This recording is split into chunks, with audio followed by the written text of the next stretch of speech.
today we're going to be doing another album reaction, and we're moving down the list that we have on the Discord. And again, I'll present this to all the people that come here, lurkers and regulars alike. If you go over to the Discord and you go under the channel, oh, not my DMs, for Christ's sake, please don't DM me in any capacity. There should be a channel called Album Reaction Recommends. And here you can post whatever album you would like me to listen to, and we're going to go down the line and listen to them one by one by one. And today we're going to be listening to Poppy's Got Funk's pick, the Dead Milkmen, Eat Your Paisley. Cariosa says, I played so much Nikki, the story made me cry. Why? Did you reach the end of it? Like, what's going on there? So the last album react we got, when I posted the YouTube video of this, I got kind of a lot of people talking to me about this. I'm really surprised by the sheer amount of fucking people that are watching it and commenting on it, both positively and negatively. I am perfectly okay. And I think I said this the last one when we did the Paul McCartney one, is I have no problem if you do not agree with my opinions. Please cut a fucking promo on me. I'm perfectly okay with it. But I was a little taken aback. Like, we're almost to a couple thousand views on that fucking Linkin Park video. And we have it to the point where people are wanting me to listen to more Linkin Park. So I think we got some new people in the Discord, and it looks like somebody already put the next Linkin Park album on the recommends. So you can expect that. But some of the complaints so far seem to be that the videos are too long, that I take too much time bullshitting about absolutely nothing, or that they just don't agree with my takes on things, which is perfectly okay. That those kind of notes don't bother me whatsoever. I obviously would love to have this be entertaining and you guys to enjoy your time with me, but honestly, I enjoy watching reaction content where people, of course, I want to hear them and see them react to the music that they're actually listening to, but I also kind of want to hear what they got to say about it. So if my reactions and the videos that we do based on them just are too long-winded for you, I might not be the channel for you. I might not be the one you want to sit and listen to. Oh, you see this guy? See this guy? Number one bullshit guy. Thank you. Welcome in, Mark. Omar, welcome in, bud. But today, the stuff we're going to push that aside, because I'm not going to give any like time to the love or the hate on the YouTube channel, other than welcome, thank you for joining me, and thank you for listening. I appreciate that. We're all entitled to our own opinions. We're all entitled to like or dislike anything in this world, and neither of those two sides are wrong. So that's what this is all about. We just want to sit and figure out some new cool music to listen to, and hopefully enrich our lives with. Oh my God. Cariosa says, you got to have advanced intellect to understand Dr. Dancing's musical opinions. I do not agree with that statement in any way. So today, like I said before, you have to open your mind to a specific existential plane in order to appreciate the wisdom of the good doctor. Whatever you guys think. Or you just got to be hit in the head enough times. Poppy picked the Dead Milkmen, who are a band that I've loved for a really long time, being an old school punk fan. And this is an album that slipped through the cracks for me. I've never listened to this, and I'm kind of excited to hear what this is going to. I'm sure I know what it's going to sound like, but I'm excited to hear it. Let's go over I found on Grokkapedia, you know how we like to do, we want to sit and get a little information on these albums that we're going to listen to. And please, in the chat, if this is a first time listen for you, let me know. Or if you know this album very well, I'd love to hear kind of like your story on what this is all about, especially to Poppy. Like, why did you pick this? And what does this album mean to you? And I extend that the same to anybody else that is riding along with us today. But on Grokkapedia, which I have no idea what the fuck Grokkapedia is, but it looks like it's a music-based kind of Wikipedia. This is the page for Eat Your Paisley. Eat Your Paisley is the second studio album by the American punk band The Dead Milkmen, released in 1986 by Restless Records. Featuring 15 tracks on the original release, 16 on CD reissues, with a total runtime of approximately 41 minutes, the album blends punk rock, alternative indie rock, and comedy elements, showcasing the band's signature humorous and satirical lyrics over energetic instrumentation. Recorded at Third Story Recording in Pennsylvania and produced by Dave Reckner, the album credits the core lineup of bassist Dave Blood, drummer Dean Clean, guitarist, vocalist Joe Jack Telcom, and vocalist Rodney Anonymous, with mastering by Eddie Schreier. Key tracks include Beach Party Vietnam, a satirical take on war with catchy chorus, The Thing That Only Hippie Eats, a comic rant about a fictional monster, and The Fez, a slower, heavier song influenced by bands like the Butthole Surfers. Ooh, I'm excited about that. Critically, Eat Your Paisley received mixed reviews for its hit and miss humor and energy, often seen as not matching the immediate catchiness of the band's 1985 debut, Big Lizard in My Backyard, which we played a song the last stream from. You guys heard Bitchin' Camaro, because I wanted to give you guys kind of like an introduction to who the Dead Milkmen were. Though praised for its musical achievements like prominent bass lines reminiscent of New Order, the album contributed to the Dead Milkmen's cult following in college rock and punk scenes, with international releases on albums like Enigma Records in Europe and Liberation Records in Australia. So I'm a little hesitant to read like a ton. I mean, that's kind of a primer of what we're doing here. The Dead Milkmen.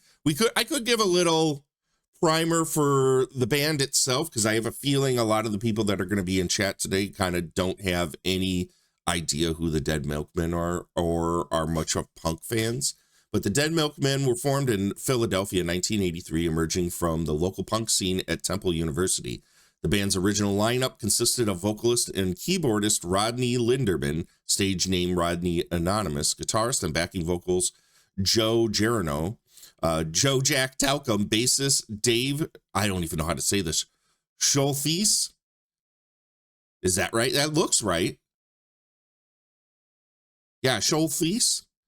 Dave Blood, and drummer Dave Sabatino, Dean Clean, Gennaro, and Linderman, who had grown up together in rural Pennsylvania, began collaborating on songs during high school and college, initially through mailed tapes, before uniting in Scholfies and Sabatino to perform their first gig in summer. So the Dead Milkmen were the postal service, the punk postal service before the postal service.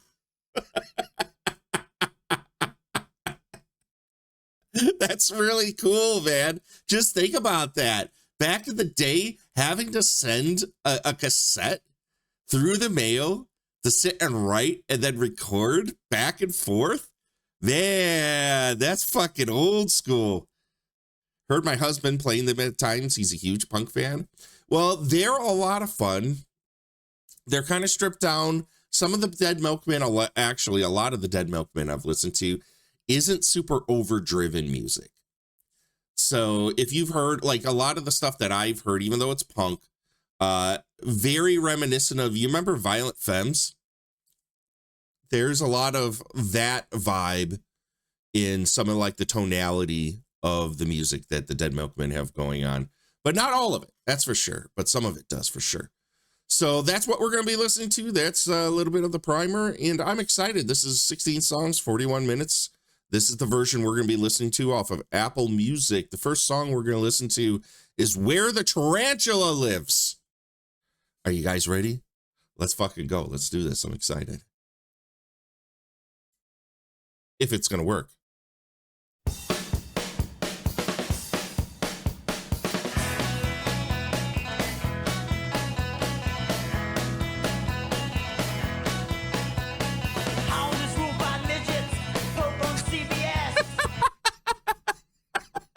I should have known.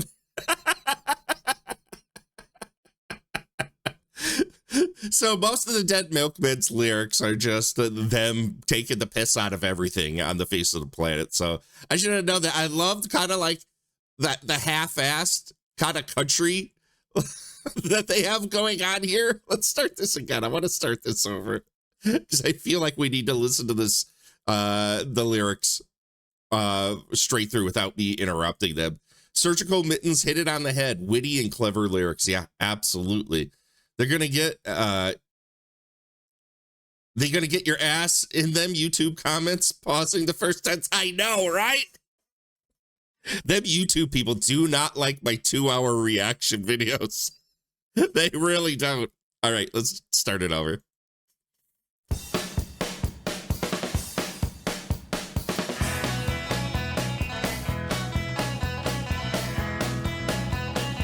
It's like almost like a rockabilly thing.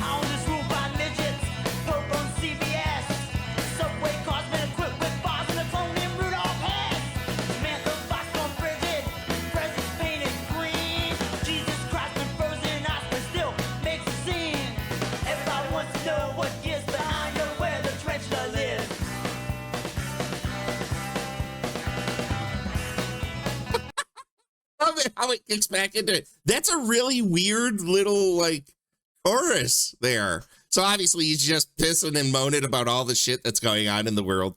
Oh God, I hate that this does this.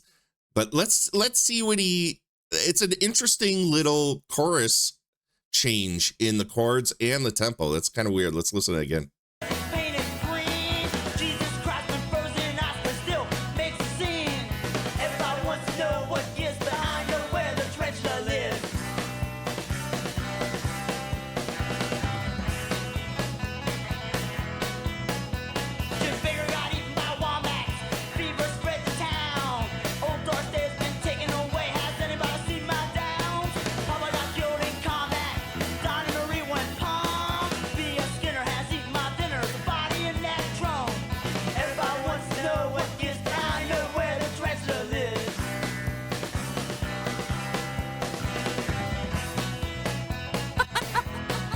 It's the stripped down nature of the Dead Milkmen. Like a lot of early days of punk in like the 80s, there wasn't this unified sound to it. It was very much more the attitude than it was the actual conformity of the music. Because now when we sit and think about punk, it's kind of an entire style, right? You know what it's going to sound like. You know how it's supposed to move. Back in the early days of punk, you had everything from the Sex Pistols to TSOL to Social Distortion to the Dead Milkmen to Bad Brains and Black Flag and the Misfits, and nobody sounded the same. But it was I guess the unified notion behind it was just a pure attitude, right? Was just a general distaste for authority and for the man and for everything that was going on in this world. So I love that Dead Milkmen, they are just snotty as fuck, obviously flipping the bird at society as a whole, because that obviously is what we're talking about here. We're getting a lot of cultural references from the time this was made, which was what, 1986? Was that when this was made? Yeah, 1986. So a lot of these references are going to drop dead on us at this point, lack of a better term. But it definitely has that snotty fuck you attitude that punk should have. I love the sound of this. It's sloppy as fuck. And I kind of like that too. That's part of that whole fuck you attitude. Like, a good thing that I've always related to with punk is that it's music that can be made by the everyman. And while that doesn't mean that these people aren't talented, it means that the music is rough around the edges in a way that it feels sincere and organic. And it definitely, for me, when I was young and learning how to play guitar, drove me to want to make my own band and make my own music. And I've always thought of punk the same way I've thought of kind of like singer-songwriter, like folk artists in country is just like they're just regular people wanting to get their thoughts and their stories out there, and they don't need this huge bar of entry that a lot of popular music like pop music, or especially like pop rock stuff, when you got stuff like Boston and shit like that out there, that no normal person is fucking putting that music together. It made music and the idea that you could be in a band and have a voice seem so much more real. So when I hear stuff like Dead Milkmen, it takes me back in time to a time where I was just learning music, how to play, and getting my friends together and making shitty, snotty songs. So I fucking love this completely.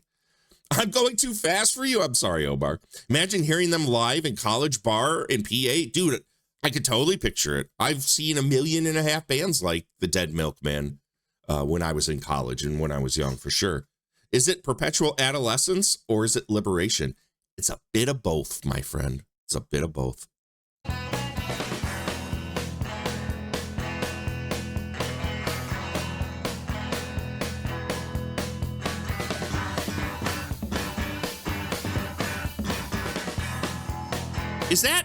Do you guys hear that? Is there like hand percussion going on beyond the actual drum kit? It almost sounds like in the background there is some.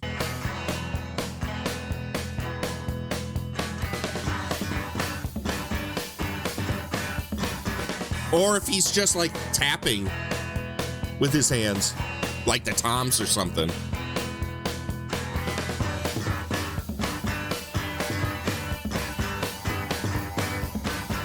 Fuck yeah, Poppy. Oh, I like that.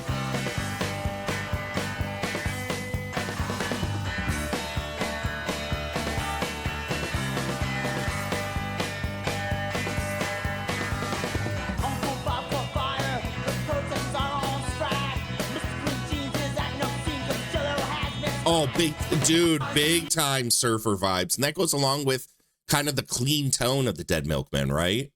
That's why I kind of likened it to the Violent Femmes a little bit, because they also kind of had that same snotty attitude, along with taking punk in a different way that didn't necessarily involve overdriven guitars.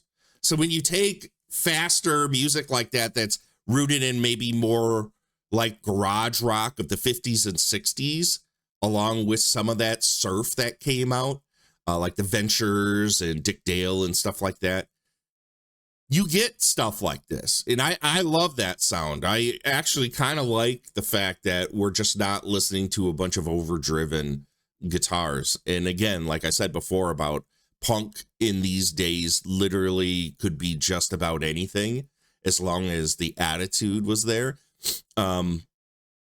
This is punk as fuck. I fucking love this. It's so great.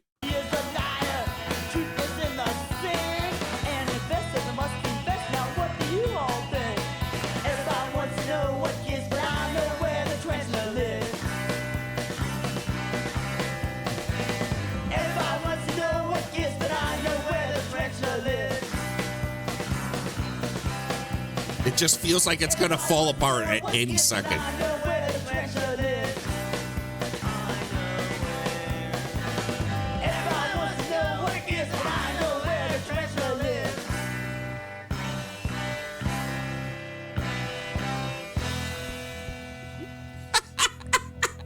I love that it sounds like it's just recorded on a reel-to-reel 4-track.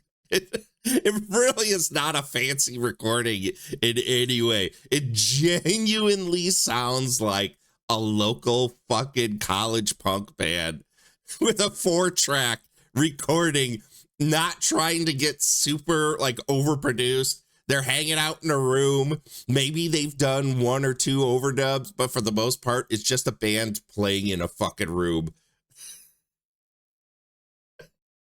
The vocals are, while they feel like they're like on point, like he's definitely trying, they also have this lazy vibe to them that I absolutely fucking love. It's rough around the edges and it's fucking great. All right. That first song, obviously, that gets a star from me. Air Crash Museum is the next track. Let's get to it.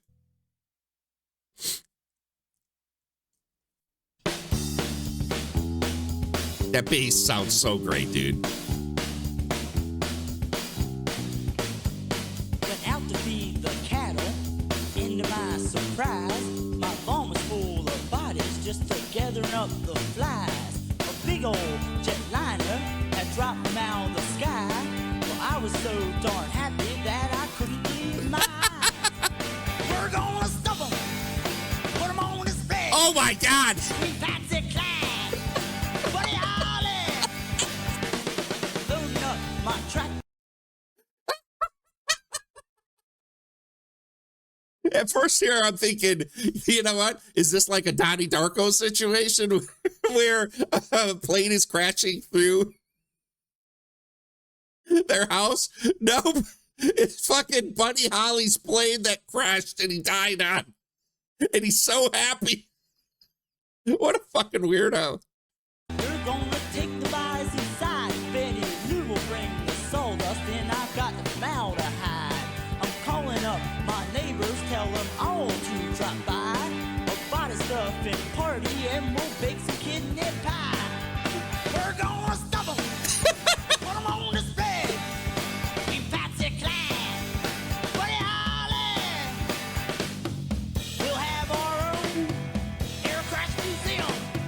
Yeah, it's obviously, and I agree with you, a little taxidermy action. Like this is, to me, this is a comment on the commercialization of other people's misery, right? The whole idea that locations where tragedies happen and people died, why do we sit and glorify them and make them to be like landmarks, right? Like people have to go visit them, and let's put these people's like unfortunate demises on display in perpetuity for people, right? That's absolutely what this is about. Like let's take it almost like Ed Gein style, where we're just gonna take let's get everyone we know, because we're all gonna make $1 off this. Let's get these bodies, dress them out, make sure we stuff them and put them on display for everyone to come through so we can make a couple fucking bucks, right? Fucking A, what a great song. People out for miles just to see 'em. Exactly, Poppy. Jim Croce's in the corner, the big boppers by the stair.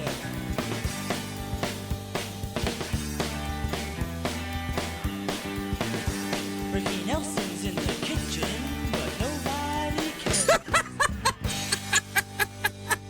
Roro, welcome in, Roro. How you doing? Good to see you. That was another banger. I fucking loved that track. That was really good. Next one is KK Suck 2. I can only imagine what this is going to be about. Let's get to it. Very easily place my dad in that role.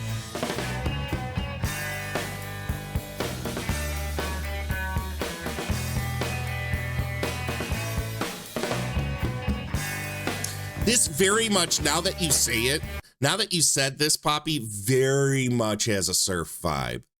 That they very much are leaning towards that venture side of punk, where, you know, there's a certain subset of punk, like the Cramps. I apologize, my voice is starting. I got some shit in my throat. The Cramps and more garagey rock punk bands took their influence from, you know, Link Ray and from Dick Dale and from the Ventures and bands like that. they're definitely leaning more in that direction. Cause I mean, especially on this, which I'm guessing is an instrumental, man, it sounds like that old stuff. Totally, man.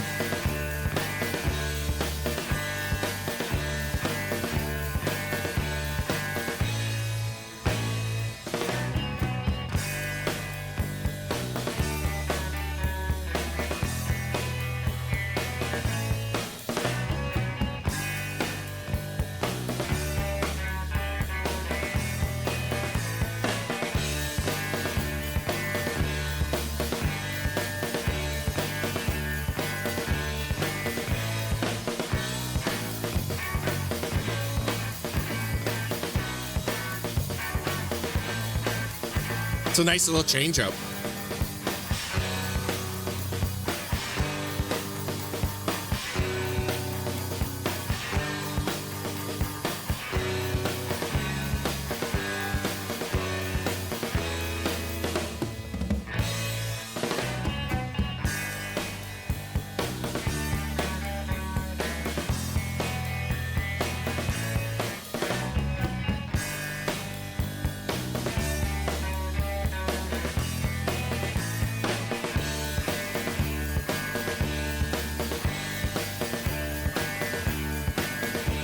Listen to the bass here.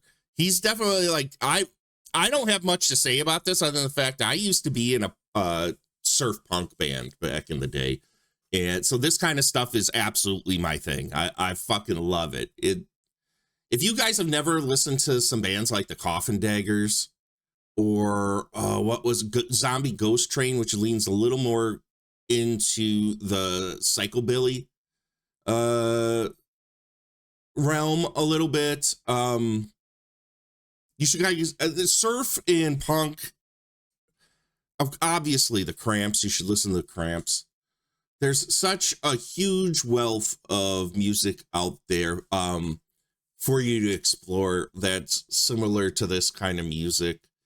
I'm trying to think. There was a compilation, like a series compilation called Born Bad, that maybe sometime I've been thinking about doing a series here on the channel where in between these picks that you guys give me, I pick an album that I really like and we all sit and listen to those as well. So maybe down the line, I'll show you guys one of those Born Bad comps that I think if you like this, you'll fucking absolutely adore. But listen, why I stopped it was listen to the bass. Like everything's so clean and that bass is overdriving the tape.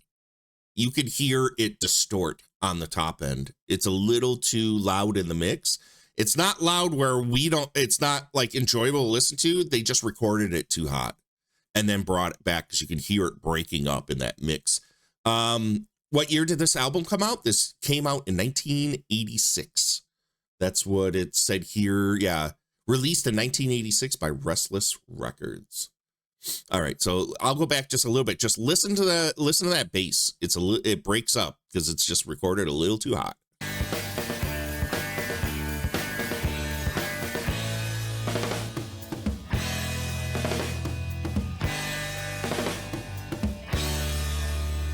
Yeah, or maybe it's just a speaker that it's being recorded from, because obviously this was probably recorded open-ended. They didn't record this direct. So maybe it's just a little bit of speaker fuzz, but yeah, great fucking tune. That's a really great fucking tune. I hope there's more of those on here. Poppy, don't tell me, but I hope there's more of that on here. 50 Things is the next track. I have a feeling we're going to blast through this record because I love this. Like, I don't know if I'm going to have any critique of this whatsoever, man. I think this is just going to be a jam. This is totally my fucking thing. Thank you, Poppy. That last song hits a little harder since it's pre 9/11, the whole grand memorial. Let's go.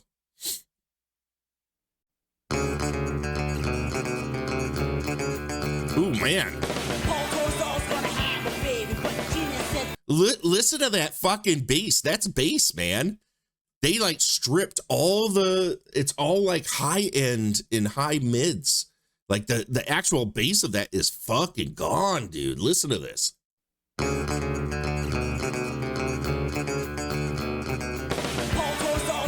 Oh, wait, no, that's both. Is that both guitar and bass? What am I listening to here?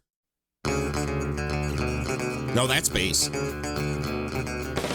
Corsall's gonna have a baby, but Gina said Paul can't do that. So Paul got mad and left in a hurry. Now Gina's short, never got his hat. I got 50 things to do, but I'll give that to you. And somebody left a body in the basement. No, not George, so who it is. But Tim went down there and saw it this morning. He says it kinda looks like the Uncle Jim. I got 50 things to do, but I'll give that to you. And no, I won't do your dishes.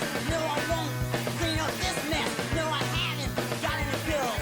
No, I haven't got any hash. No, I won't do your dishes. I won't clean up this goddamn mess. Just got up, made a cup of coffee. Stepped on I love this first section, man. when Tina got up, she saw the roast. Is this for breakfast? Is what she said. I got 50 things to do, but I'll give that to you. And Pat's coming over. That is so loose. Like, they have this super complicated, kind of busy, pretty rhythmic verse section. Then we get to this chorus, and this just completely stripped down couple note gimmick that's going on. Let's listen to this. This goddamn mess. Just got up, made a cup of coffee. That's so dense through this. Bed. When Tina got up, she saw the roast. Is this for breakfast? Is what she said. I got 50 things to do, but I'll give that to you. And Pat's coming over about 2:30. Then if you hear about 3:45 from the person comes to see me, gonna have to get a revolving door. No, I haven't seen your skateboard. I haven't seen your black badge. No, I haven't seen your records. I haven't seen any of that. No, I haven't seen your skateboard. I haven't seen your black badge. Father, I'm sorry if you weren't happy. But you can't say I didn't try. So many things I wanted to do. So many things in such little time. I got 50 things to do, but I'll give that. 50 things to do, but I'll give that to you. What a weird fucking song, dude. That is a weird fucking song. That definitely, we're just going to hear the beginning intro again. That's definitely, as you said, duelers. That's both the guitar and the bass hitting. Paul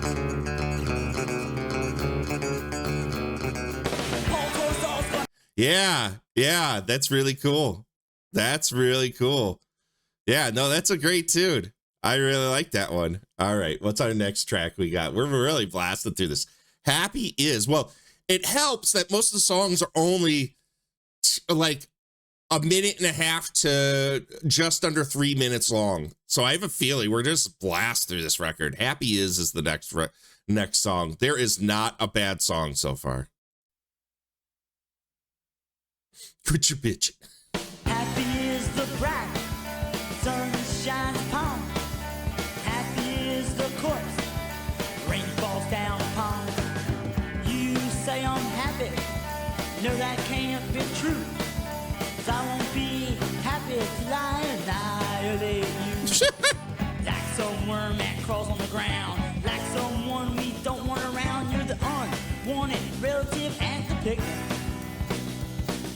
Like some worm that crawls on the ground, like someone we don't want around. Happy is the bright sunshine.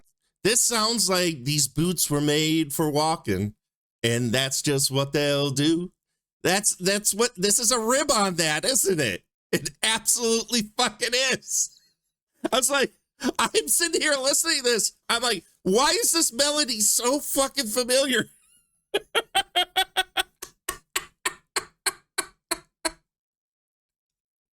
The whole time, I'm just mad. It sounds so fucking familiar. Oh, let's go back. Don't want around. Happy is the bright sunshine upon. Happy is the corpse rain falls down upon. Yeah, totally, Poppy. You say I'm happy. This does have a Smiths sound to it, doesn't it? Like the instruments kind of, I mean, it's obviously a far more stripped down version of it, but there definitely is a Smiths sound to some of this. It's funny that you say that. Know that that's a lie. 'Cause I won't be happy till I see you die. Like some river they had a pollute. Like some mad dog we gotta shoot. We're gonna have to end your misery. Like some river. I mean, obviously the lyrics are very pointed, and he's absolutely fucking saying fuck you to somebody in every one of these tracks, but they are forward presenting on a very superficial level, kind of like Mad Lib soup, right? They're meant to confuse and alienate, but they're absolutely talking towards some grievance he has, right? I love it. I'm just trying to keep up because there's a lot to like digest with each of these songs of what he's speaking towards. Like some river they had a pollute. Like some mad dog we gotta shoot.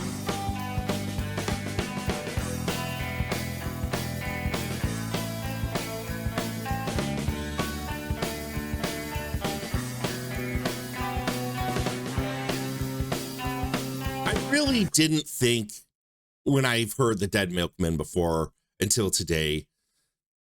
Excuse me, the coffee's really getting to me. I really didn't take into account the sheer amount of surf that's in this music. This really is a huge throwback to those like 50s and 60s surf bands and that music. I fucking love it.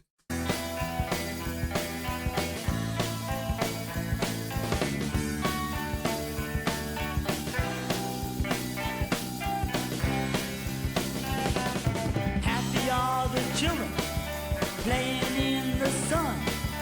Happy is my wife, her day of work is done. You say I'm happy, no that can't be true. 'Cause I won't be happy till I annihilate you. Like some worm that crawls on the ground, like someone we don't want around. You're the unwanted relative at the picnic. Like some worm that crawls on the ground, like someone we don't want around. Such a light shuffle. Is the bride, Ooh, I like that.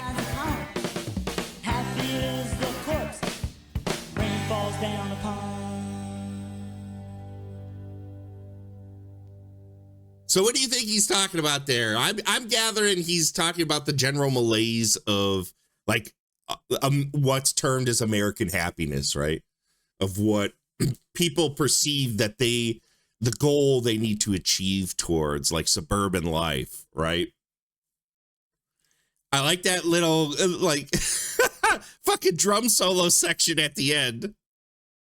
Happy is the bride, sun shines upon. Happy is the corpse, rain falls down upon. Again, I love how sloppy this is. It's sloppy in a way that it's not bad, but it's sloppy in a way that just is like, you know what? I don't fucking care. Nailed it. Oh, we could probably tighten that up a little bit. Go to the next song. Beach Party Vietnam is the next track. It reeks of, like you had said before, Poppy, like a band you would catch at a college fucking kegger back in the day. It's raw. Here is more of an inventory of whims. Have you, any of you guys that are in the chat or are lurking right now joining me on this, have you ever heard the Dead Milkmen before? Or is this the first time that you're listening to it, to them with me here today? Let me know, please.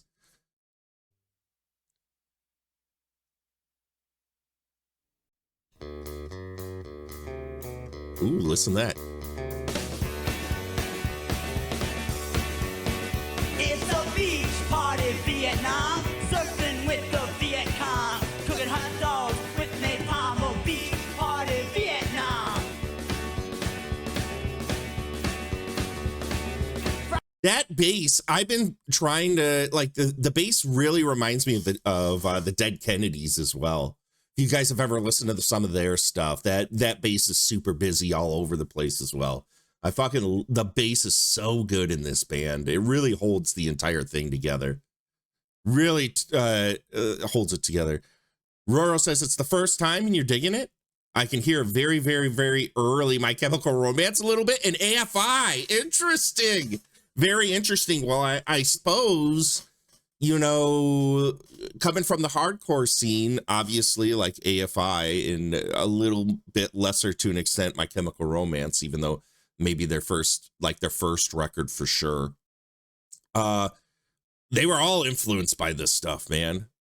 Totally. Even though this isn't super distorted, aggressive music, it very much like early garage music from the 50s and 60s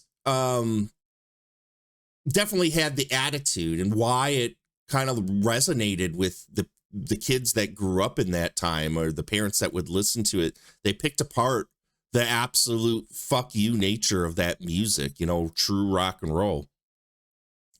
What's good, kids? Welcome in, Boner. I saw you were streaming that you fucking just left your stream running all night. Welcome in, bud. Let's get back to this. Frankie and Annette were laying on the sand when Frank got a letter from his Uncle Sam. Said, get moved, dog, and all your friends. You're all invited to a beach party, Vietnam. Surfing with the Viet Cong. Cooking hot dogs with napalm. A beach party, Vietnam. Obviously, the fucking single of this album, right? This is the catchiest tune so far. Everyone, like so many people back in the 80s were still on the cusp of like really flipping the bird and bitching about the Vietnam War because it was such a huge thing, right? So this is we've heard these sentiments now. We're talking almost 50 years later. So much in the music of this time. Let's go. Oh, goddamn. Hey, Frankie. Punk rock girl of the album. Your class ring. Oh, I'm afraid I can't do that, Annette. Why not? I love these sections. I'm sorry, I stopped all over that. We need to listen to this. I love these sections of the Dead Milkmen songs where the bass player and the fucking guitarist just fucking have a conversation like two goobers. Frankie, are you gonna give me your class ring? Oh, I'm afraid I can't do that, Annette. Why not? Because I don't have any arms. Beach party, Vietnam. Surfing with the Viet Cong. Cooking hot dogs with napalm. A beach party, Vietnam.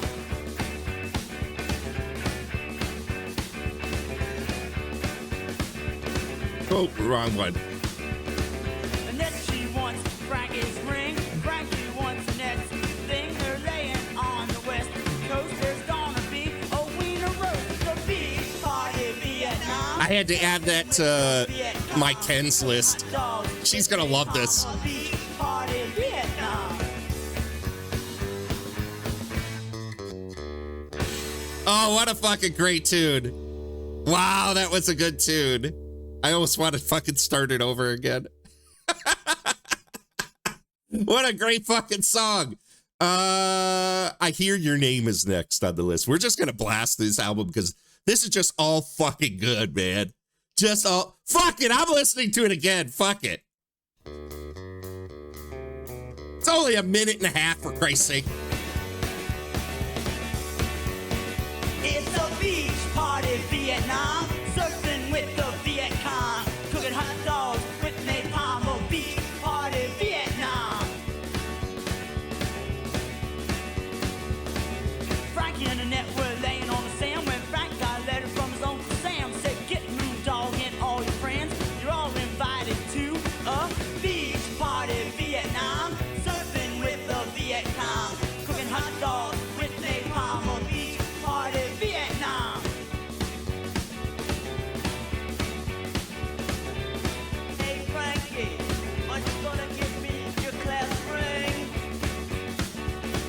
Oh, I'm afraid I can't do that, Annette. Why not? Because I don't have any arms. Beach party, Vietnam. Surfing with the Viet Cong. Cooking hot dogs with napalm. A beach party, Vietnam. Oh, you did? And then she wants Frankie's ring. Frankie wants. I'm definitely going to be looking for this on vinyl. On the West Coast, there's gonna be a wiener roast, the beach party, Vietnam, surfing with the Viet Cong, cooking hot dogs with napalm, a beach party, Vietnam. What a fucking great song. Oh, what a fucking great song that is. Oh, man, that just made my fucking day. What a great song that is. Lyrics like a Ren and Stimpy episode. The music's like a Ren and Stimpy episode, isn't it? It's totally like the Ren and Stimpy music. Oh, I never even thought of that before. Holy shit, what a great song that is. All right, I Hear Your Name is the next track. How many tracks are there? 16? We're almost halfway through the record, man. This is flying by today, guys. It's what happens when you just get very good poppy punk in here. I don't even know. I feel like I say that, and that's not really what the Dead Milkmen are, honestly. They're not like a pop punk band. But that was right there, straight up, man, that's a head bobber. Like, how do you not fucking catch on to that fucking vibe? That's fucking 10 out of 10 in my book. That's fucking good shit.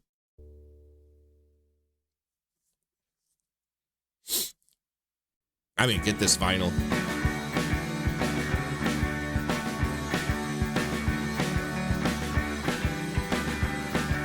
I love the texture that the bass gives the guitars. Like, really, I have, to me, the driving force of this music is the bass. Is absolutely the fucking bass. It has most of the melody of all of the songs, instrumentation wise. It really kind of like dictates the forward momentum of everything. God, what a fucking great bass player, man. Let's start this over.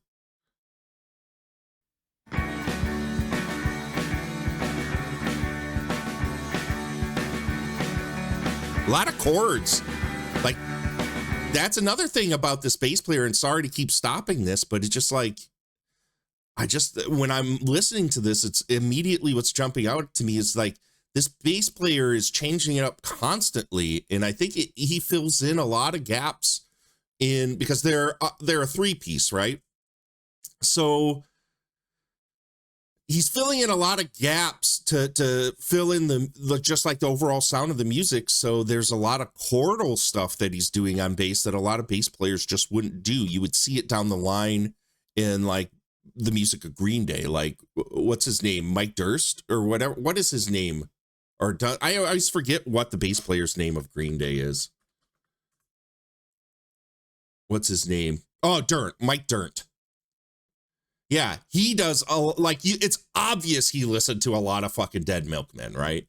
Because his bass style is very reminiscent of this. Yo, Cap, what's going on, my brother? That's just Coonstrut is too good, right? Always said. Across the sea, that's where your hand was taking me. Going to places that I've never been. I hear your name. Someone's calling your name. My God, we're getting very musical suddenly. There's actual vocal melodies and harmonies. There's a lot going on in this song. I better go now. Someone's calling your name. Whoa. What is that? Is that piano? Or is that sound like that's a stringed instrument played with a bow? Is that like a cello or something? Or a bass? What is that? Hard notes on the piano? That's what I thought initially. It was piano.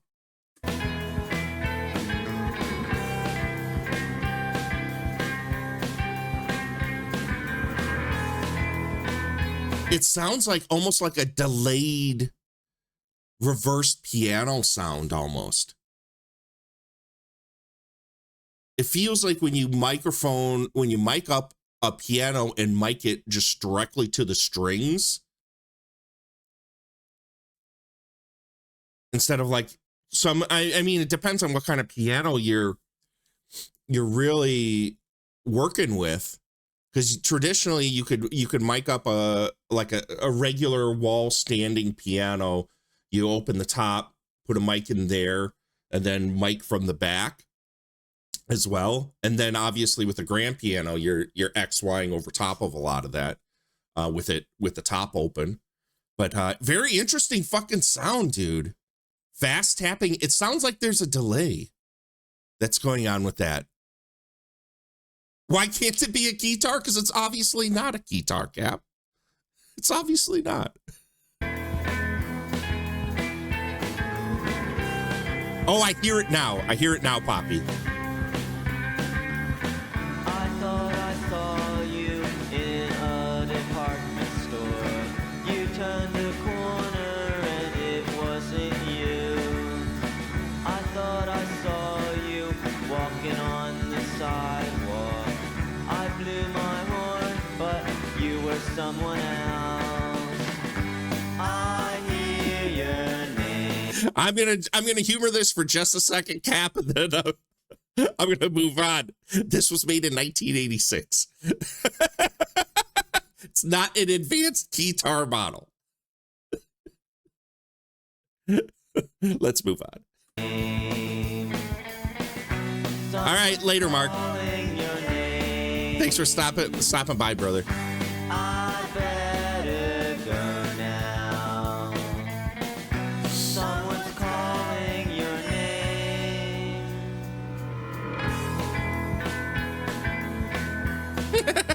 That's fair, Cap.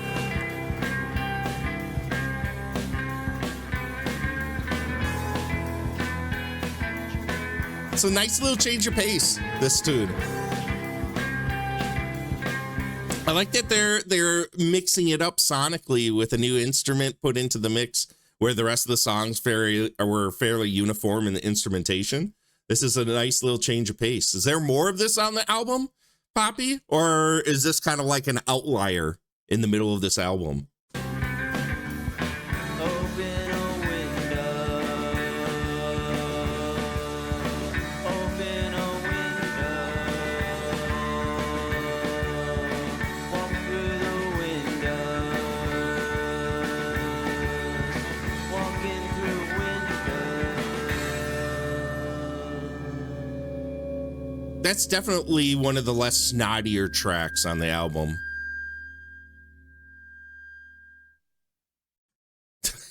Jesus, Cap. I fucking loved that. That was a really good tune. All right. So far, this is a banger, 10 out of 10 album. I've starred every track. 2 Feet Off the Ground is the next track we're going to be listening to.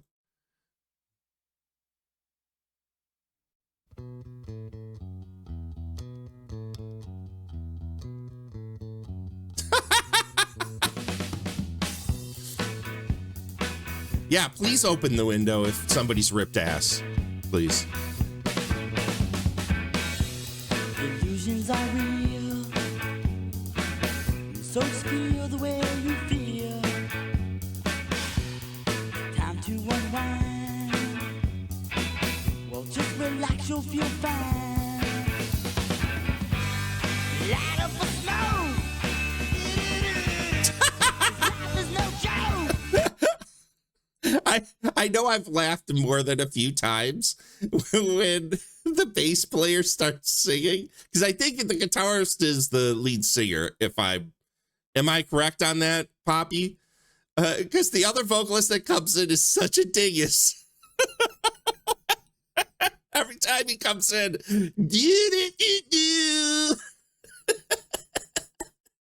I love the fucking sound of his voice. The guitar sang the last song. No, so it's the other way around.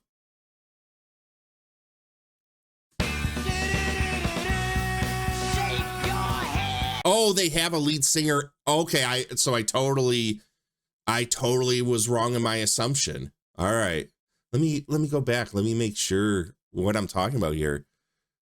bassist, drummer, guitarist, vocalist, and vocalist. Oh, so there's a regular vocalist and then the guitars. Okay, got it. Okay. All right.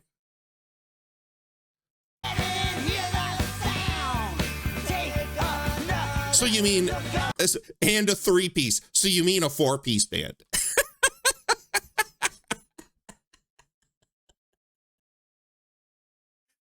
Did I ever play guitar? No, I never got the opportunity, but I have a dear friend of mine, Daniel Edenfield, who has a touring dungeon synth band called Saragost. If you guys have never heard of them, I know I've played them here on the channel before. He plays guitar adorned with skulls and blades and everything. Go look him up. Saragost. Fucking great shit. And I've seen him live. Dude plays a fucking guitar and it's amazing. It's fucking glorious. I love that guy.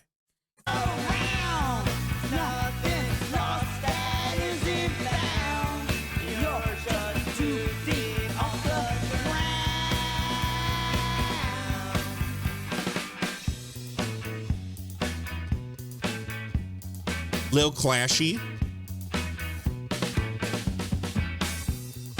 Green Army men, they're coming in from the sky.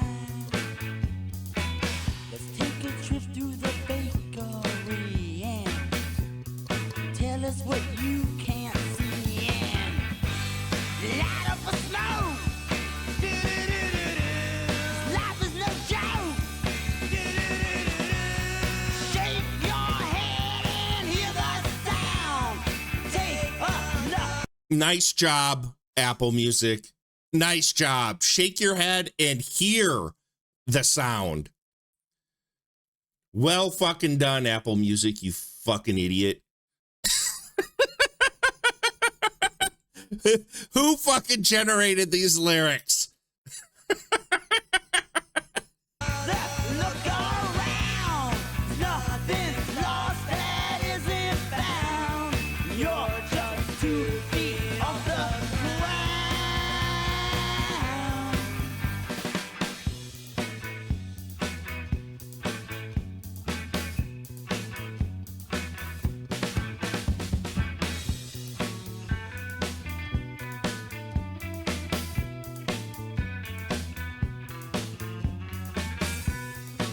Interesting, very bare section here.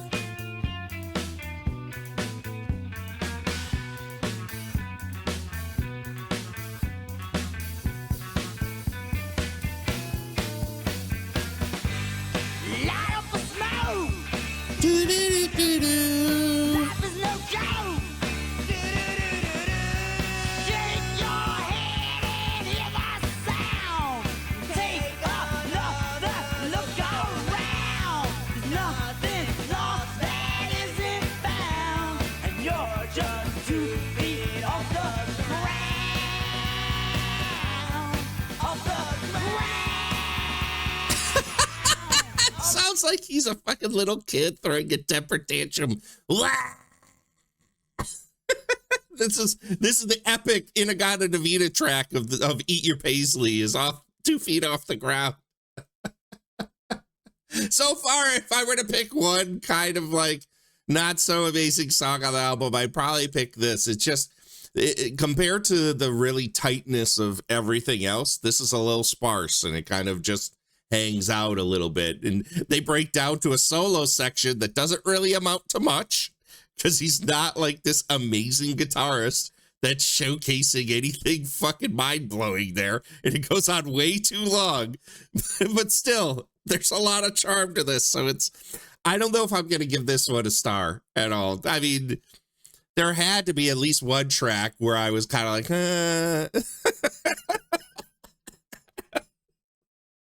Oh, man. Let's see here. When I was in the gym at my complex, I subject all the older Brazilian women and men there to arch enemy as I lay dying instead of their filthy Shakira and nameless Brazilian trash can pop. I can only imagine, brother. They play AI music there too, I heard. I want to join a band as official do singer. You can totally do that. Well, good luck. Good luck with the Jason. Are you doing the Jason Newsted like early days super long, or are you going for the power mullet? Which one are you doing?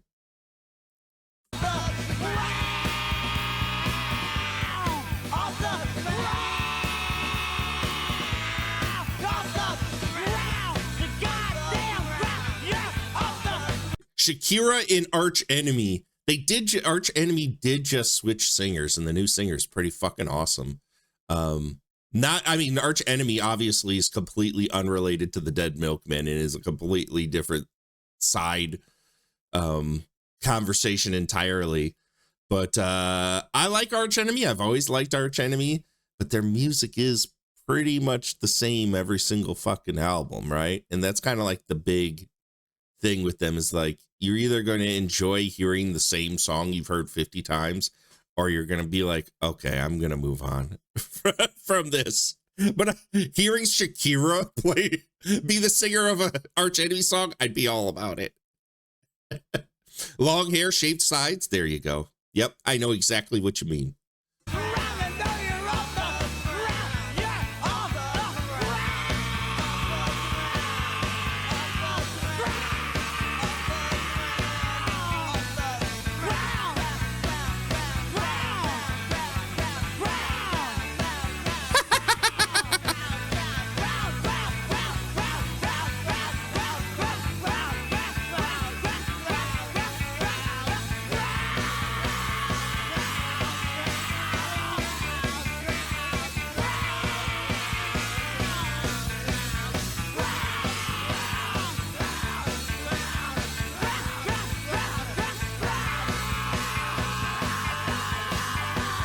Can we wrap this up, boys?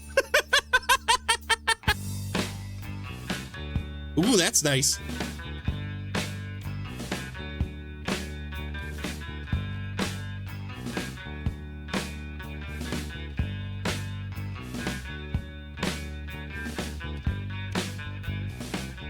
Man, I would have liked more of this and less of the entire middle section. You know what that also sounded like? Especially as it wrapped up, it sounded like the Shadowy Men from a Shadowy Planet, the house band for the Kids in the Hall. That totally sounded like that.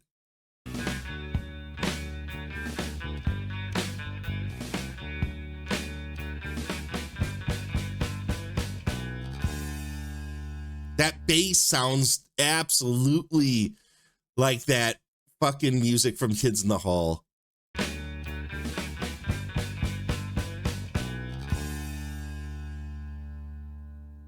I would have liked more of that, less of like 2.5 minutes of this middle section. That's definitely my least favorite track of the album so far. The thing that only eats hippies. It's the next song we're going to listen to. Well, okay, we're past the halfway mark of the album, boys. Let's hear it. The thing that only eats hippies. When the brought it to life in his guest room bathtub, it was a special project for his 4-H club. But it broke loose out in the middle of the night. This might fall on deaf ears to a lot of people, but anybody that's familiar with rural life in America, who here, show of hands, and I'm guessing it's nobody, we're in a 4-H club. I grew up, I was born on the south side of Chicago and grew up in Chicago until I was around like 11, 12 years old, and then moved to the fucking boondocks of rural Wisconsin. And man, was I not prepared for that life and the difference in how people were. In hearing somebody bring up 4-H, something that, man, most people have no idea what that is. It's like an agricultural club that has, it's kind of like Boy Scouts, but for farm nerds. I'm an American Yeehaw Burger. Exactly. Okay. You're an honorary American, Roro. My graduating class had 58 kids in it. It was very country. So obviously, you know what a 4-H club is. So, man, I was never in a 4-H club because, boy, did I not give a fuck about any of that. When I was a kid, even though I loved being out in the country and exploring, I was not interested in how hard that fucking life was from just a physical standpoint. I had several friends in 4-H. Yeah, it like growing fucking crops and taking care of cows and milking cows and whatever else they did in the 4-H club. Man, I was not about that life. Was not about that life. Let's start this one again so we can get it fresh. There was a livestock area at our school. Well, there you go. You were absolutely. My school had a 4-H area. There wasn't a livestock area, but there was a fairly big regional 4-H community. So they had all of like at the state fairs, you'd go to the state or like the county fairs. There was a huge area for livestock and cattle for the 4-Hers to come and then like have their cattle judged. So there was always a huge fucking barn where you'd walk through, look at cows and just smell cow shit and just see cows covered in cow shit. No bueno. There's a livestock area at our school in case you rode your horse to school mostly. We would carry pocket knives as long as they weren't longer than a palm, and all pickups at the school parking lot had gun racks. Jesus Christ, it was a different time. Wendell brought it to life in his guest room bathtub. It was a special project for his 4-H club, but it broke loose out in the middle of the night, and now it's eating flower children left and right. All the punks are gonna scream, yippee! 'Cause it's the thing that only eats hippies.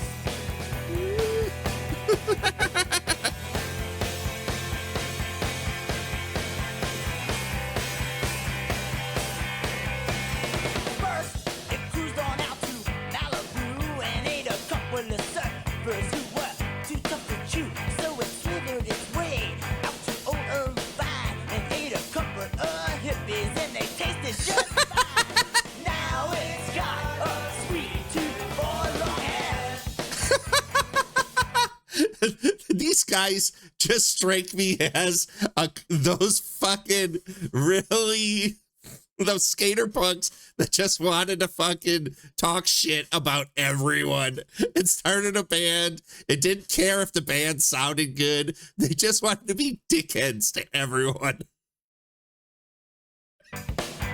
So Bob and Craig and Grant, you should beware.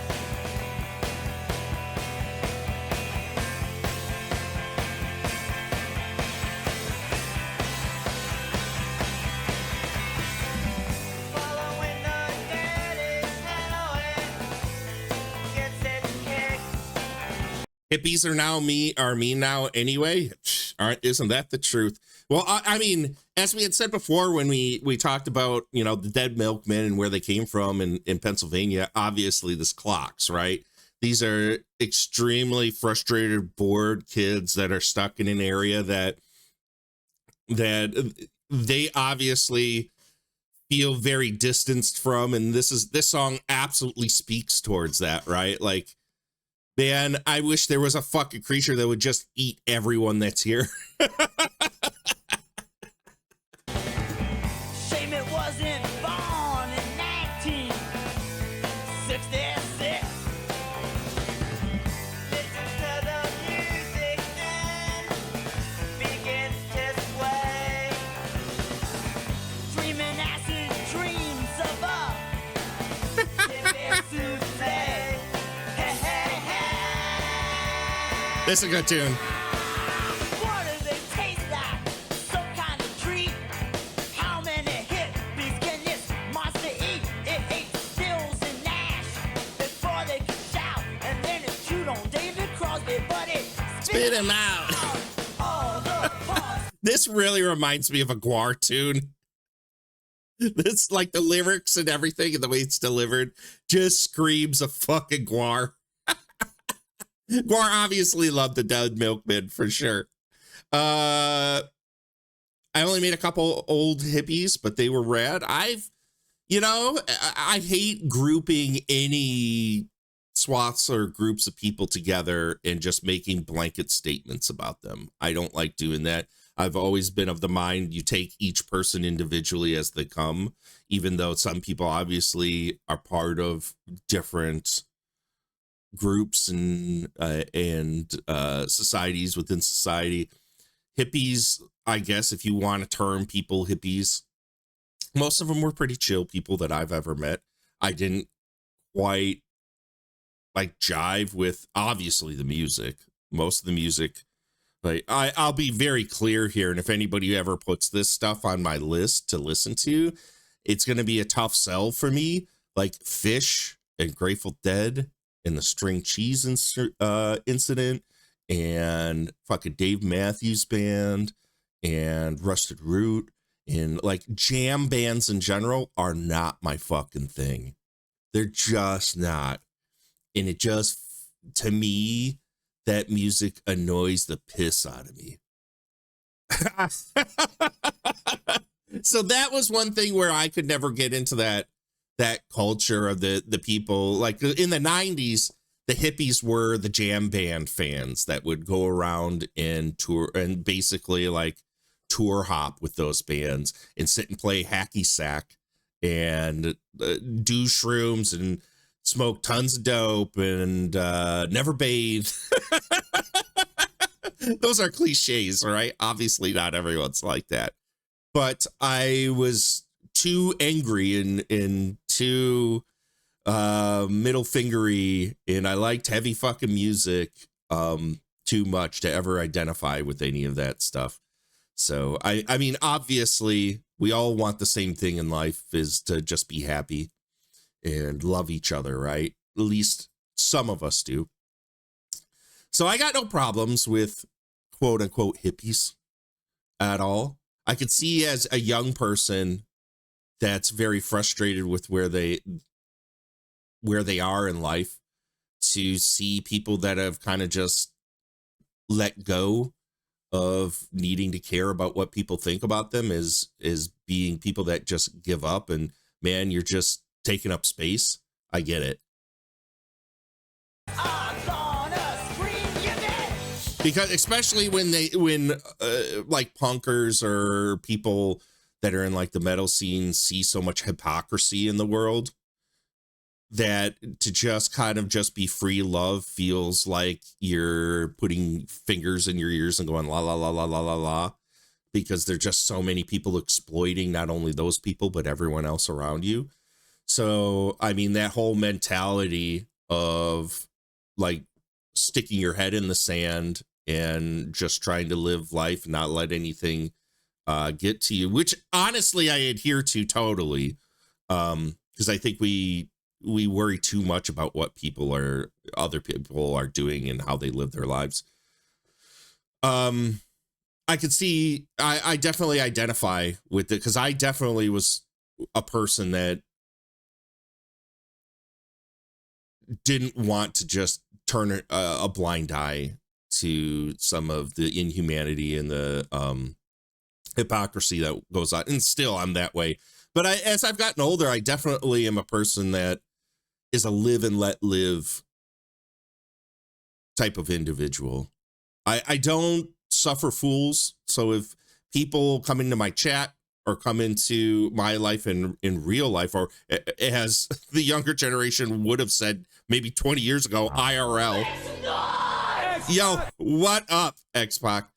I'm going to voice up. I'm going to speak up, especially as somebody who's raised a trans individual and has another kid who is bi, and I myself am bi. I definitely don't put up with bigotry in any form, be it sexual orientation, be it identification of self, or race or any of that shit. I just don't fucking put up with that fucking nonsense. And I definitely avoid, but for the most part, I try to keep my nose out of other people's business unless it's hurting and exploiting others. What a soapbox. But anyways, hippies, I got no problem with hippies whatsoever. What's up, fuckers? Xbox, welcome in, bud. What's up, Roro? You tell him, Dad. Guar's definitely consumed a few hippies for sure. UK hippies are usually too posh. Oh, really? You do? Fuck them people? Fuck what people, Xbox? Hippies? Xbox, do you have a problem with hippies? I never figured that. I figured you were a pretty chill individual. I didn't know that. That's how you roll, bro. Or am I wrong? Am I reading that wrong? Oh, good. I hope that was the case.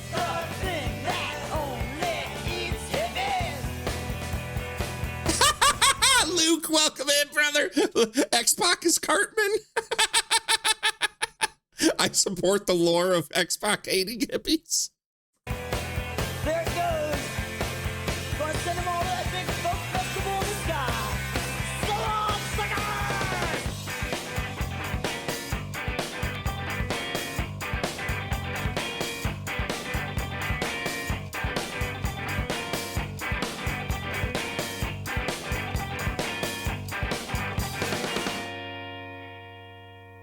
That was a good song. I like that one. What a soapbox. What a road we went down on that one. 6 days, track number 10 of 16. We're getting there, guys. 6 days is the next song. I've been a phoenix, so goddamn hot. 110 degrees, I didn't like it a lot. I've been the headache, so sunny and bright, so clean and good for you. It don't feel right. 6 days, we'll be away from here. We'll steal a car, hijack a plane. I've been to Denver, 8 miles high. I didn't like it, and you know why? Deep down in Norland, we met with guns. Those people got a weird idea of what is fun. 6 days, maybe New Mexico, or would it all just be the same? I really like this side. This has a real fucking straight up punk vibe to it. I like this one. I like the real subtle vocal harmonies that are going on. They're not like super melodic, but they're still fun. I like them. What do you all reckon Paisley tastes like anyway? Probably like nothing.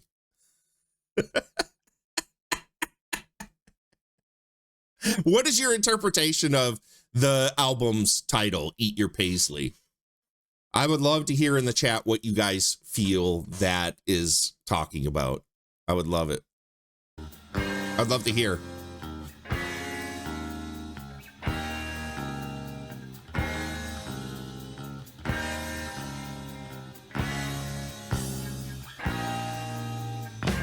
I've seen El Paso, ain't going back. Boom, boom. Been across the border, and there's nothing back.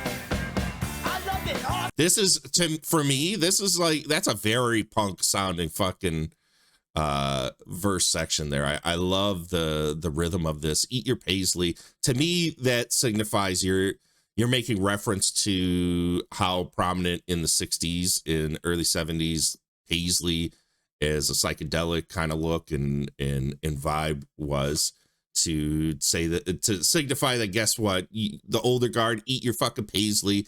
Time has moved on. We're in a new era. That's what I see that as, but obviously I'd be open to hearing what you all have to think about that. I want to stay.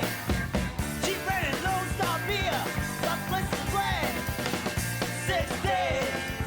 We'll be away from here. We'll steal a car, hijack a plane. Oh, absolutely. Ramones vibes and the Strokes vibes. Yeah, totally. I could hear that. In just 6 days. This is a great tune. In just 6 days. In just 6 days.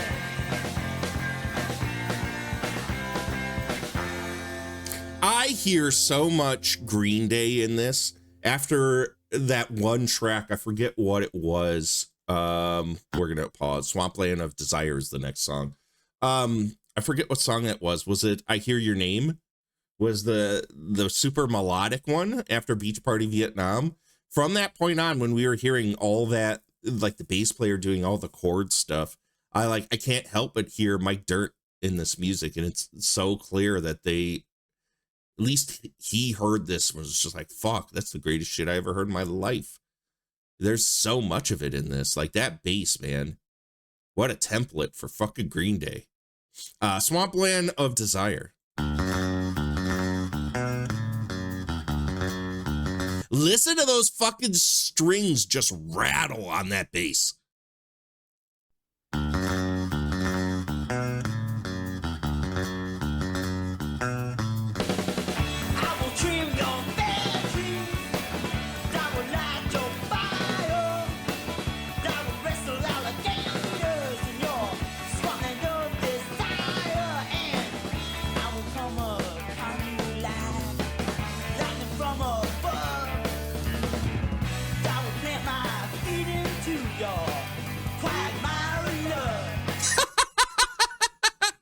What an interesting, like, little dropout breakdown section there, because there's definitely a very melodic, rhythmic thing going on, and then it just, like, the guitar completely drops out.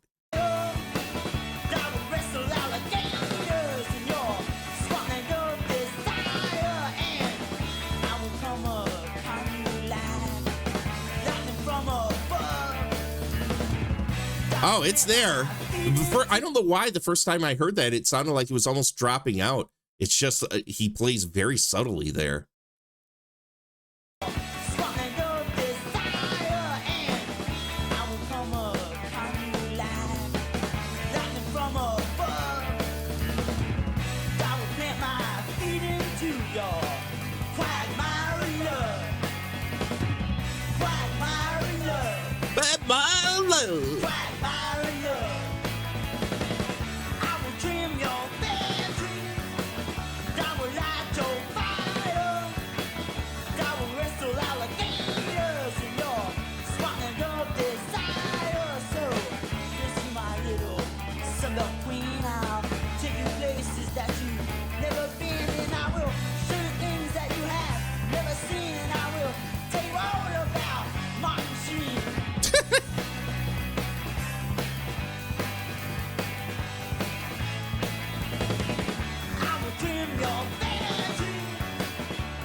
Oh, I like that.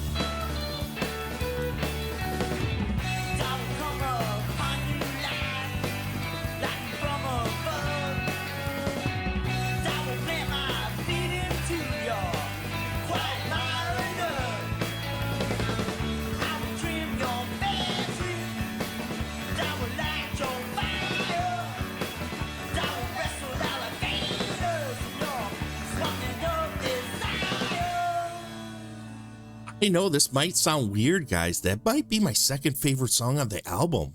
Like, no notes. I really got lost in that track.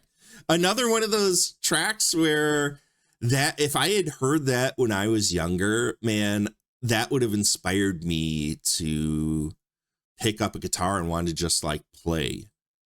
Because at no point was that unapproachable from somebody picking up an instrument. Like that's another thing I love about punk music, especially of like this era where there's still a discovery going on within the genre, right?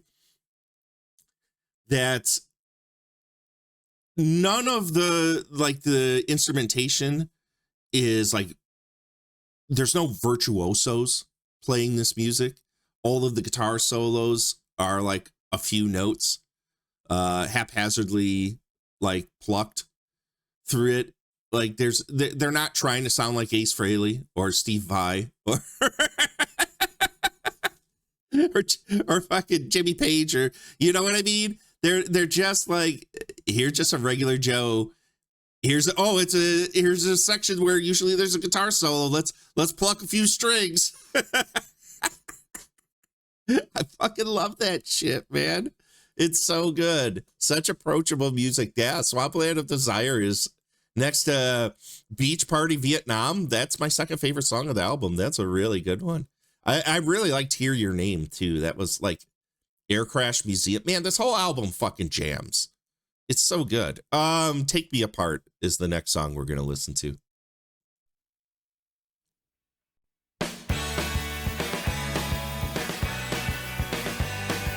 STS and 200,000 tears to have it in this way.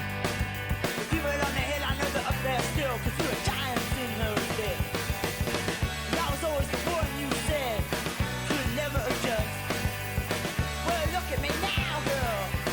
Deep mind just because those guns you wanted right from the start. Now finish the job. Take me apart. People at the cottage got dead, left and shook their heads. They remember us living, but they would have never seen us dead. And you were always the one who said, I can never get along.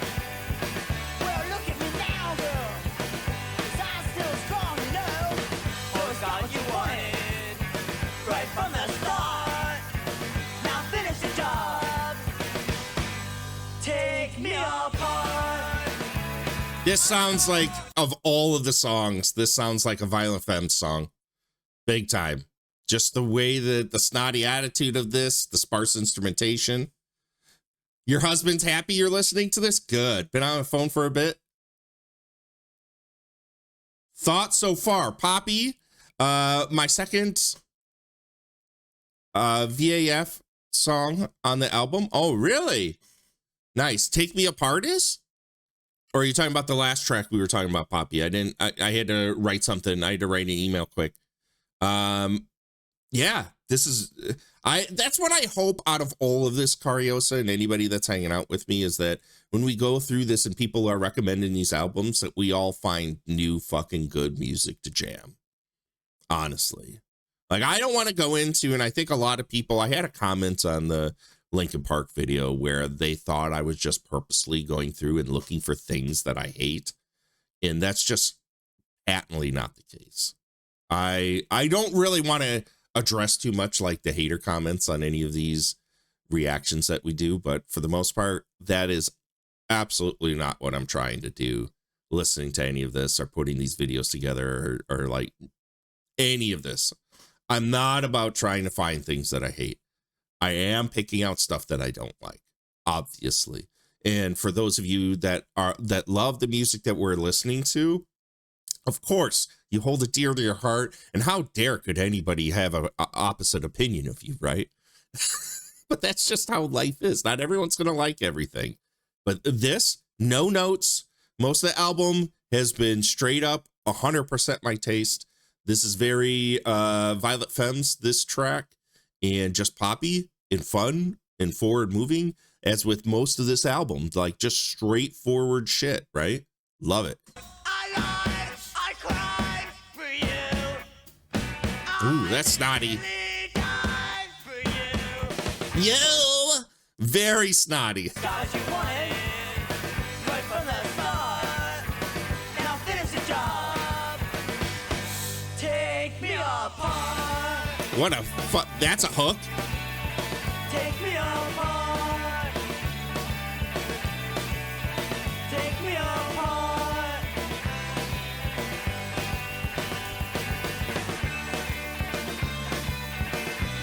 Roro, I saw, not to break this song up, I saw your recommends and I clicked on one.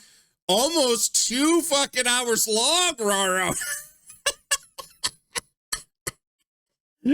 Those are gonna be days we're gonna have to have time in order to get through those.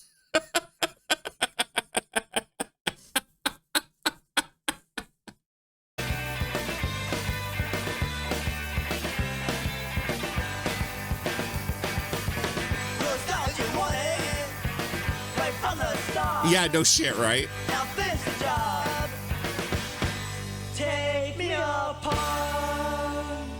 What a great little poppy tune. That's good. I'm surprised a lot of these tracks on this album aren't super pop oriented. Oh, hold on. I hate when I go to pause, because usually pause is a space bar. If I've toggled the star, it wants to toggle that instead of play. That's fucking stupid. Earwig is the next track. We have 4 tracks left of this. 4 tracks. Didn't realize the first one was that long. The second one is shorter. Good to hear.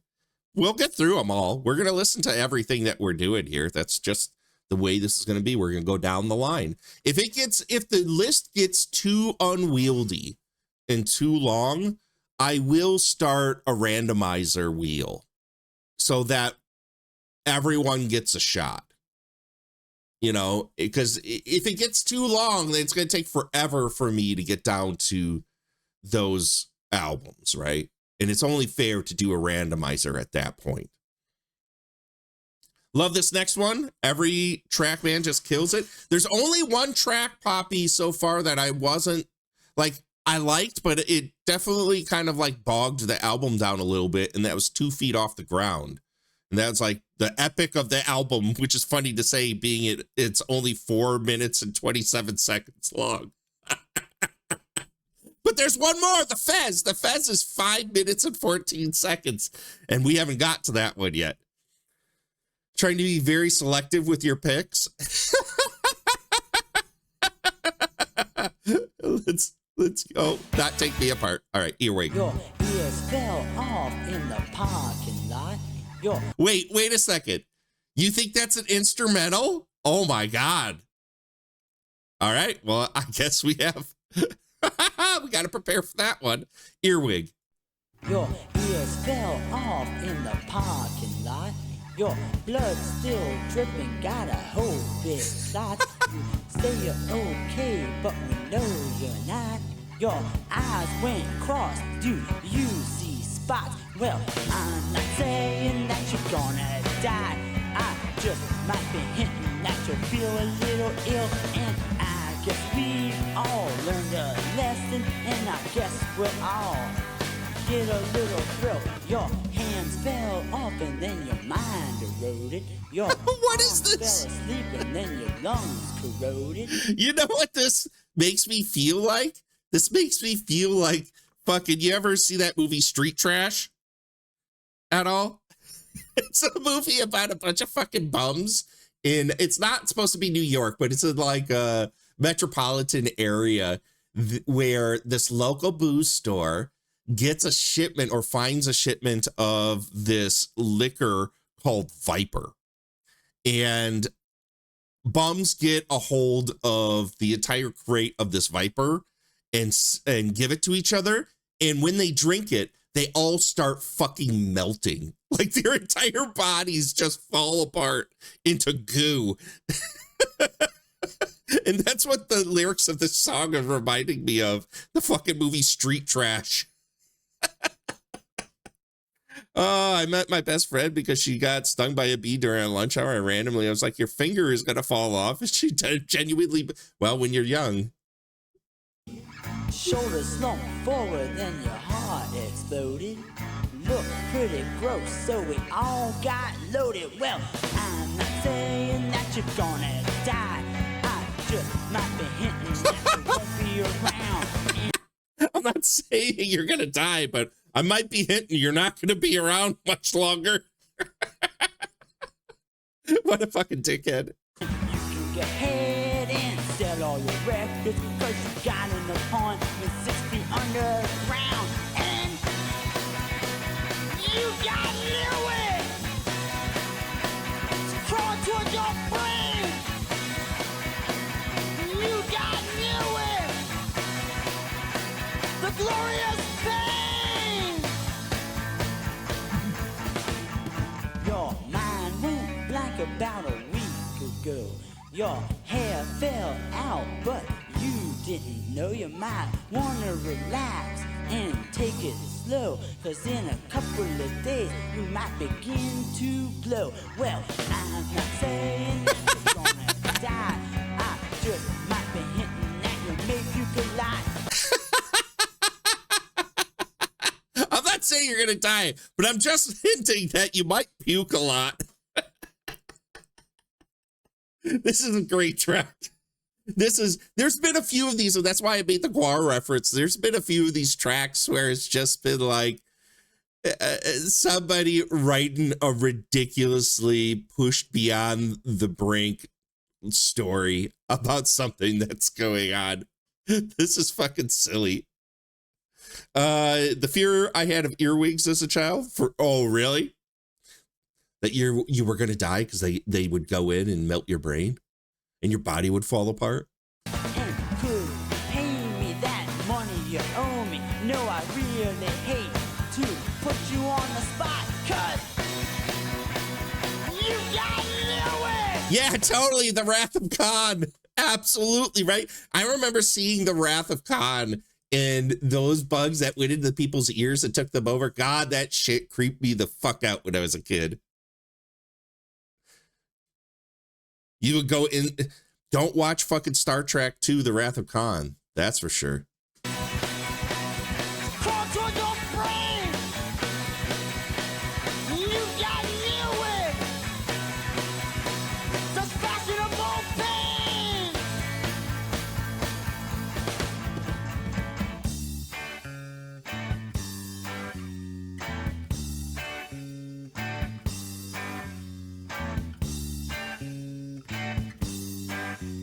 Yes, I believe so. It was his belly button, I thought. Well, I'm not saying that you're gonna die. I just might be hinting that you'll be a little ill. And I guess we all learned our lesson. And I guess we'll all get a little thrill. Another great song. I love these really snotty, short little tunes. They're fucking my jam. Here's another.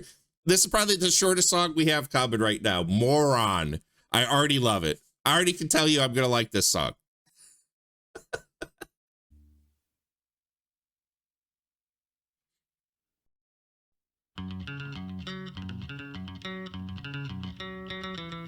Hanging out in the commode, listening to Dave Patch Mode. You look like some kind of toad. Why are you a moron? Gotta skip for another rapper, money from your mom and dad. Take a bit, but you smell bad. Why are you a moron? Walking down Old South Street, say hello to the kids you meet. Knowing you is such a treat, then why are you a moron? If you down a public school, make a way for Archie Boo. Face it, asshole, you're a fool. Why are you a moron? I'm staring at a wall. This is obviously one of those tracks where you're a kid in high school standing in the fucking hallway looking at people that you don't like and just pointing at them. Great song. I love this song so far. Oh, God damn it. I did it again. There we go. Oh, big time. I could use some beer. Wish I could get some beer. I could use some beer tonight.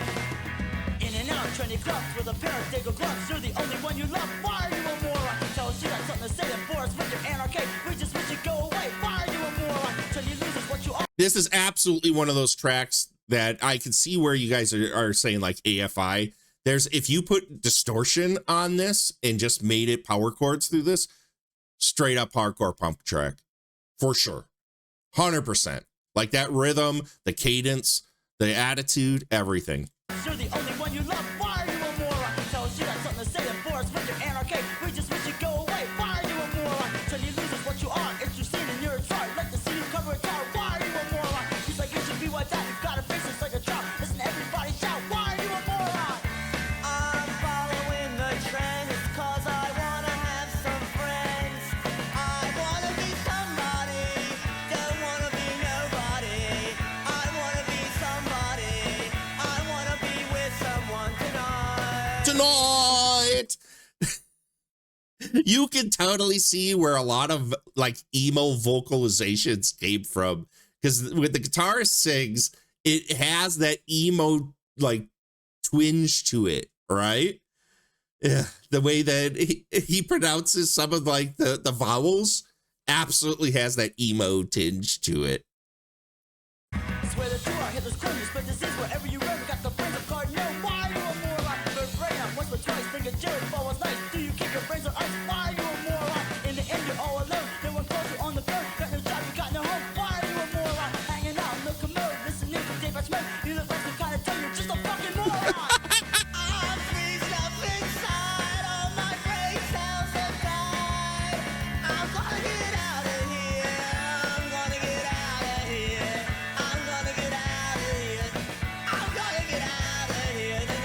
Tonight. That's the most straight up punk tune of the entire album. Like punk, as we had discussed before, that we're familiar with now, where the rest of this is just like this early era fucking, we're going to push the boundaries of what punk really is. I fucking love it. It's fucking great. All right, so here's the epic of the album, 5 minutes and 14 seconds, The Fez, which Poppy has said is an instrumental. All right, let's get on to the instrumental epic of the album. Let's do it. We're almost done, guys. 2 more tracks. Oh, nope, this is not an instrumental. There are lyrics. Man knows what he wants, yeah. Hey, you can't fault Kev. You know, he just wants to live his best life. He's a dog.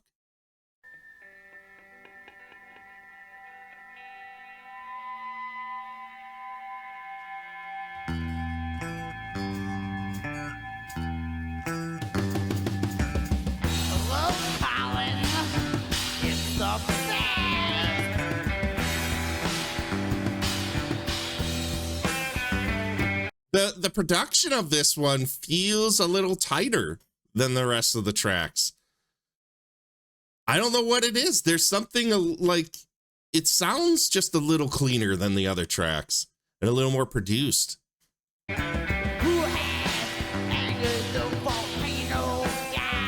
Maybe I'm just fucking way off. What are you doing, Apple Music, you piece of shit?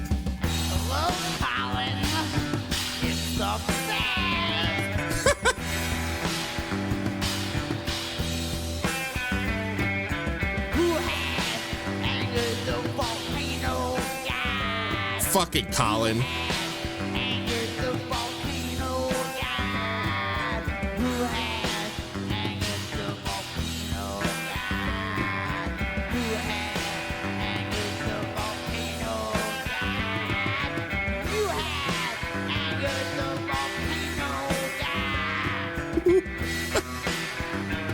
This sounds like it's about to fall asleep not fall asleep. That was a bad fucking turn of phrase. Fall apart at any fucking minute. The next song must be the instrumental. You mean the final song is an instrumental? Angering the Volcano God? That's a major party foul. Cariosa, this is the soundtrack for Moana? This literally track sounds like it's going to fall apart at any moment.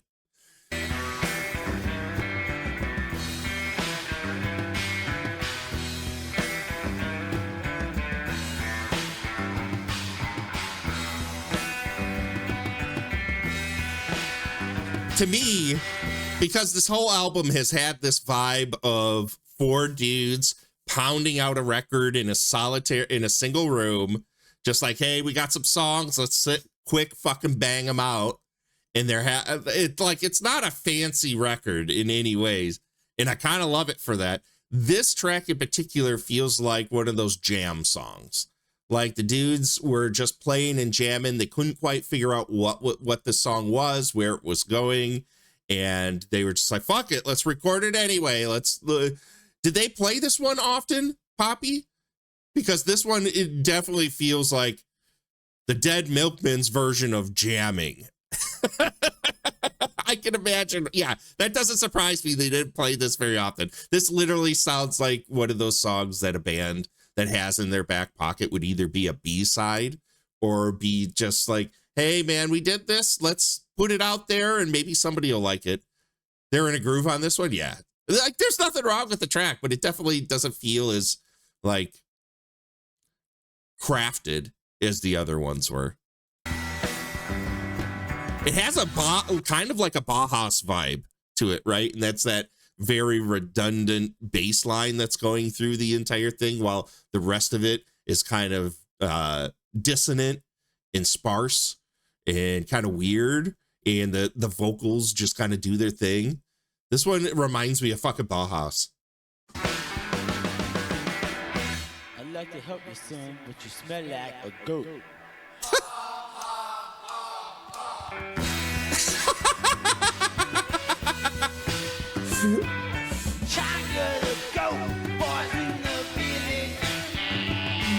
Yeah.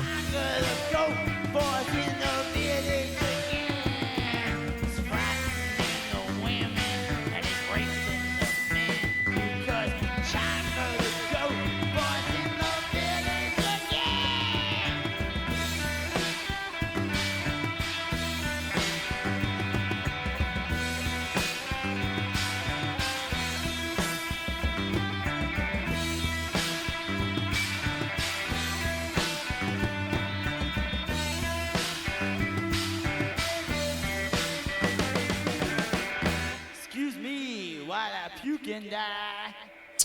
So obviously they're making fun of songs. That's a Jimi Hendrix play. Yep. Got it, Poppy. That one was a little on the nose. I got that one right away.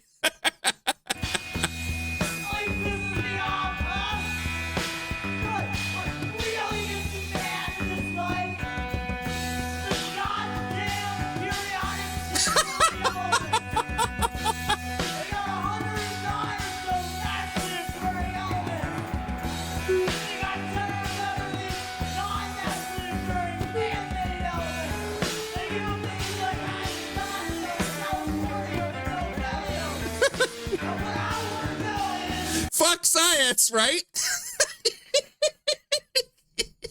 Half of these songs really sound like fucking snotty teenagers that are sick of going to school, sick of all the fucking people in their school, sick of everyone that they see on the boardwalk, and they just want to fucking bitch about it.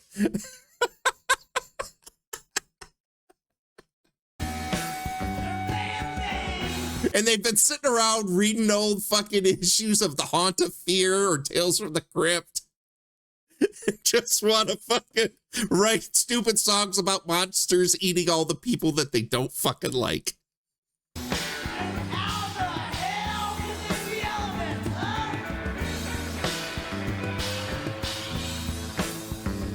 I absolutely identify with these people.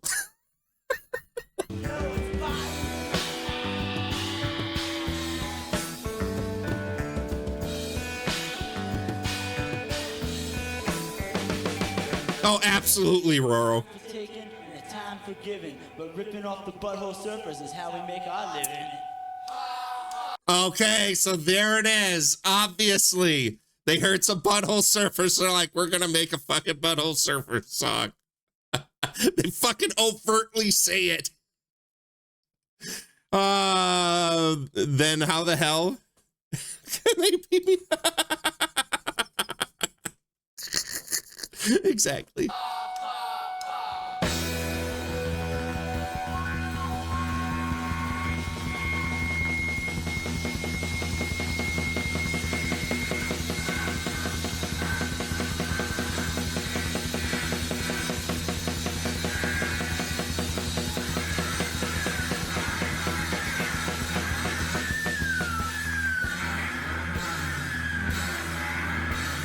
It's definitely, I now hear the Butthole Surfers completely in this after they made that reference. But I stand firm in that I still hear, like, there's a lot of Bajas in that.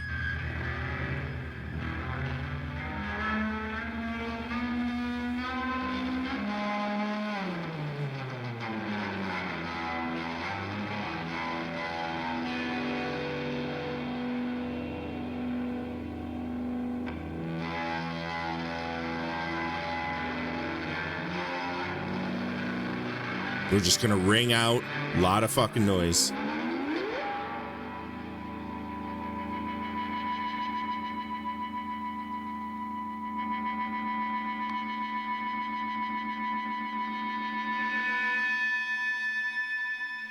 "35 seconds of feedback. That's what we're gonna get to end this track.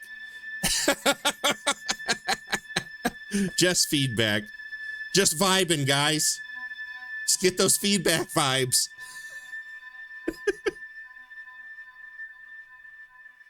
There is something beautiful about where feedback loops lead to, like the harmonics of them and everything. It's why so many bands in the 90s fucking really played with that shit, right? Let's go. The final track. We're here, guys. The final track, Vince Lombardi's Service Center. I liked the Fez. Not one of my favorite tracks of the album. The two longer tracks on this album kind of fell a little short for me. I did like the Fez more than I liked 2 Feet Off the Ground. 2 Feet Off the Ground felt a little noodly to me. The Fez, yeah, I kind of dug that one a little bit. I'm definitely going to be listening to this album again, but Vince Lombardi's Service Center is the final track of Eat Your Paisley by the Dead Milkmen. What a good fucking record. What, Poppy, thank you so much for this, brother. You gotta whip it. Whip it good. Let's start that over. I ruined it.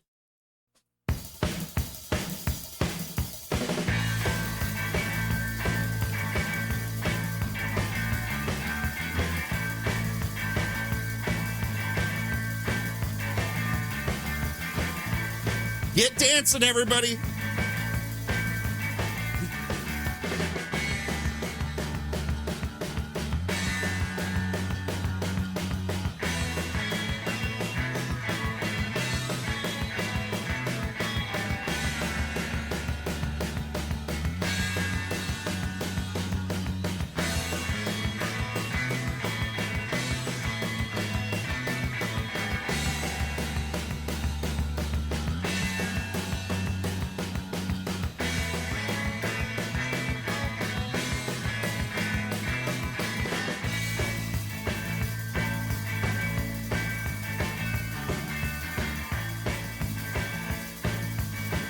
No fucking notes.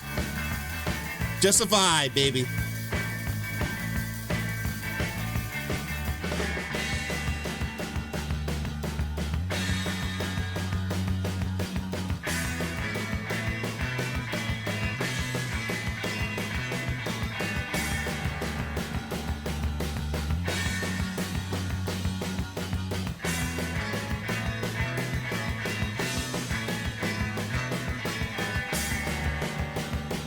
Interesting.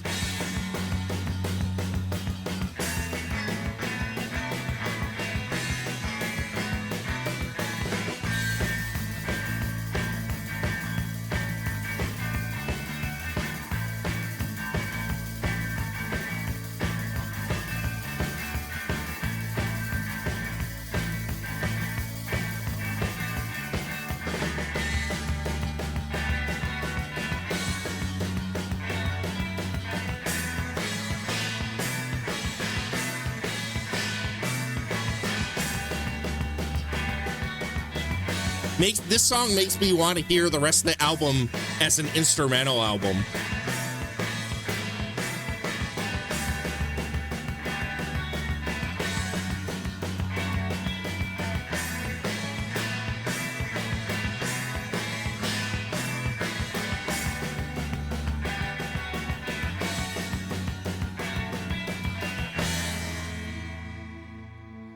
Fuck, what a great way to end this album. And I didn't mean to say like that track made me want to hear the rest of the... Oh! Slow your fucking roll, Apple Music! Of course I'd want to listen to the Dead Kennedys, but you ruined my vibe, bro! Jesus Christ, I must have the continual... Usually it just stops. I must have hit something. Yeah, clear. You fucking jackass. Don't ruin my vibes. I love the vocals on all these tracks, but that track made me wonder what all of this would sound like with just the fucking instruments, man. Just solid music, dude. Poppy writes, thanks again for playing this, Dr. D. Brings me back to my childhood, fighting with my brother and tearing shit up with my buddies as a kid. To round this out, Poppy, you are welcome. As always, anybody that comes here and wants to recommend stuff, go to the fucking Discord channel. And in the album reaction recommends, please drop the album. Put it in here the way everybody else is dropping albums in here, and we'll get to it one by one. But that was so pleasant. So up my alley. Let's get the star rating on this, because we got, let's see here, we got 16 tracks, and there were only 2 tracks that I didn't give stars to. I give this a solid 9 out of 10. This was a fucking banger of an album. I knew going in I was gonna like it. I've liked Dead Milkmen in the past. They're just a lot of fun, real fucking garagey surf punk type stuff with absolute fucking middle finger energy. I'm all about this shit. What a great fucking album that was. So thank you so much. And that's really gonna do, unless you guys want to pipe in, I'd love to hear your thoughts on your experience listening to this album. Put them in the chat. But otherwise, that's going to be it for this today.